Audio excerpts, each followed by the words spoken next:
అమ్మాయిలు మాట్లాడే విధానం కానీ ఇవన్నీ రాజకీయంగా చాలా బాగా వెళ్ళాయి, రాజకీయంగా రాబోతున్నారనేటటువంటి ఒక చర్చ కూడా నడుస్తుంది. దాంట్లో చర్చ నడవని ఇప్పుడు రాబోతున్నారని చర్చ నడుస్తుంది. ఇప్పుడు నేను ఉన్నాగా రాజకీయాల్లో, నేను లేకపోతే వస్తారేమో. నేను లేనప్పుడు చెప్పేదండి, వారసులు ఏం ప్రకటించేది. నేను లేనప్పుడు నా కూతురు she played a good role. నా కంఠాన్ని జైల్లో ఉన్నా వినిపించింది నా కూతురు. అమెరికాలో ఉన్నా నా కూతురు, మూడో కూతురు వినిపించే ప్రయత్నం చేసింది. నేను లేని లోటుని మీ ముందు ఎక్కడా కనిపించలేదు. ప్రతి దానికి సమాధానం చెప్పారు నా కూతుళ్ళు. అలాగే రాజకీయం తెలియదు. ఎప్పుడు రాజకీయం చూసారా? ఎప్పుడు రాజకీయాల్లో లేరు వాళ్ళు. ఆ ఎలక్షన్ అప్పుడు మాత్రం వచ్చి దండం పెట్టి మా నాన్నకు ఓటేయమని చెప్పేవాళ్ళు. వాళ్ళు ఇంటి మీదకి వచ్చినంత వాళ్ళకి కసి వచ్చింది. మన పిల్లలు మన ఏదో పెద్ద తెలివిగలవాళ్ళు కాదు, ఎవరికొని అంటాం, కానీ వాళ్ళకుండే బుర్రలు వాళ్ళకు ఉంటాయి. నేను లేనప్పుడు అవి బయటపడ్డాయి. సో నేను లేని లోటుని నా కూతురు, పెద్ద కూతురు, ఒక్క వీడియో మాత్రం అమెరికా నుంచి చేసినటువంటి మా మూడవ కూతురు చేశారు. రెండో కూతురు ఇద్దరు మాట్లాడినా కదా, నేను ఎందుకు లేడాని అది మాట్లాడలేదు. నా ముగ్గురు కూతుళ్ళు కొడుకులు కన్నా బాగా పనిచేశారు.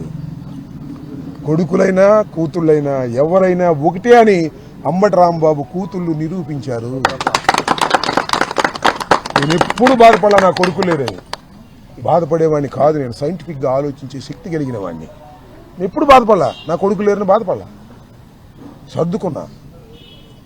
సో ఇలాంటి జరుగుతూ ఉంటాయి కదా, లైఫ్ ఈజ్ లైక్ దాట్, నడుస్తూ ఉంటుంది.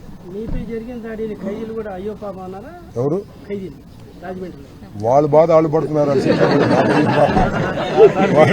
వాటర్ గేట్లో ఉన్నోళ్ళు, ఫోక్సో కేసులో ఉన్నోళ్ళు అంటారు. మనం ముందుకు వచ్చినప్పుడు ఏంటి సార్ మీరేంటి సార్ ఇక మాతో పాటు ఉంటున్నారని అంటారు. అన్ని have to take life. Enjoy చేశారు సార్, మీతో పాటు వాళ్ళు ఎంజాయ్ చేశారు మిమ్మల్ని కలిసినందుకు రాజమండ్రి కంట్రోల్లో. అది వాళ్ళని అడగాలి, నన్ను మీతో మాట్లాడుతున్నారు. నేను అందరితో బాగానే మాట్లాడతాను, మీకు తెలుసు కదా. అంతా అందరితో బాగా మాట్లాడతాను, బాగా ఉంటాను, దేనికి భయపడను, మైండ్ ప్రిపేర్ చేసుకున్నాను. ఈ కేసులో దాదాపు 20 మంది రౌడీ షీటర్లు పాల్గొన్నారు. గంజాయి బ్యాచ్, రౌడీ చిత్రమయ్యా. ఒక బ్యాచ్ వచ్చి ఒక గంట సేపు గొడవ చేసి వెళ్తే వాళ్ళు పంపించి ఇంకో బ్యాచ్ని పెదకూరపాడు, గుంటూరు 1, గుంటూరు 2, సత్తెనపల్లి, వినుకొండ, మంగళగిరి, తెనాలి, పొన్నూరు బ్యాచ్లకి వచ్చారు. భోజనానికి వచ్చినట్టు బ్యాచ్లకి వచ్చారు. ఇదేమో ఇంకోటి ఆ భాష ప్రవీణ్. ఇంకో విషయం చెప్పనా మీకు, చంద్రబాబు నాయుడు గారు చెప్పారంట, ఇక్కడ మన ఆయన పేరేంటి, నరేంద్ర ఆఫీస్ ఉంది, ధూళిపాల నరేంద్ర గారు అక్కడే కూర్చున్నాడు, ఆలపాటి రాజు అక్కడే కూర్చున్నాడు, భాష్యం ప్రవీణ్ అక్కడే కూర్చున్నాడు.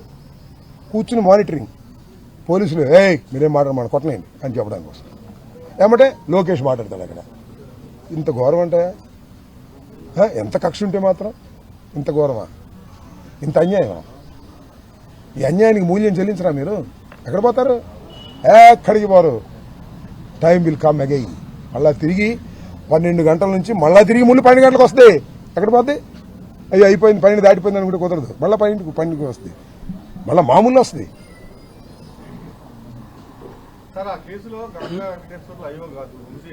అక్కడికి వచ్చాడు రాత్రి. ఆ గౌరవనీయులైనటువంటి గంగా వెంకటేశ్వర్లు గారిని అడగండి ఎందుకు వచ్చాడంటే నన్ను కొట్టడానికి వచ్చాడు. మళ్ళీ ఎందుకు వెనక్కి వెళ్ళిపోయారు నాకు తెలియదు. వాళ్ళని అడిగితే తెలుస్తుంది. వంశీ అండ్ గంగా వెంకటేశ్వర ఇద్దరు వచ్చారు. ఇద్దరు మా అల్లుళ్ళు కులమే. ఇద్దరు వచ్చారు. అక్కడ ఫోన్ మాట్లాడారు. బహుశా లోకేష్తోనో లేకపోతే పెమ్మసానితోనో ఏమిటో పేరు. ఎవరు? ఐ డోంట్ నో నాకు తెలియదు. నా దగ్గర అన్ని లాగేసుకున్నారు కదా. నా బెల్ట్ తీసుకున్నారు, నా ఉంగరం తీసుకున్నారు, నా వాచ్ తీసుకున్నారు, నా చెప్పులు మాత్రం అట్టు పెట్టారు. ఒక చెప్పు తల కింద పెట్టుకుని పడుకున్నాను పట్టిన నిద్రలో. మన 2:30 లెగ్గొట్టారు.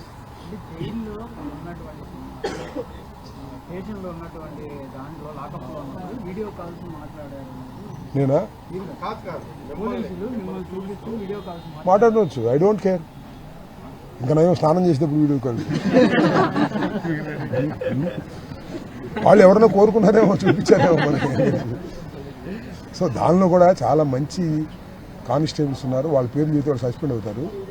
వాళ్ళు చాలా జాలిగా ఇది అన్యాయం అండి అని చెప్పిన వాళ్ళు ఉన్నారు. నన్ను అక్కడ తీసుకెళ్ళేవాళ్ళు, ఇక్కడ తీసుకెళ్ళేవాళ్ళు.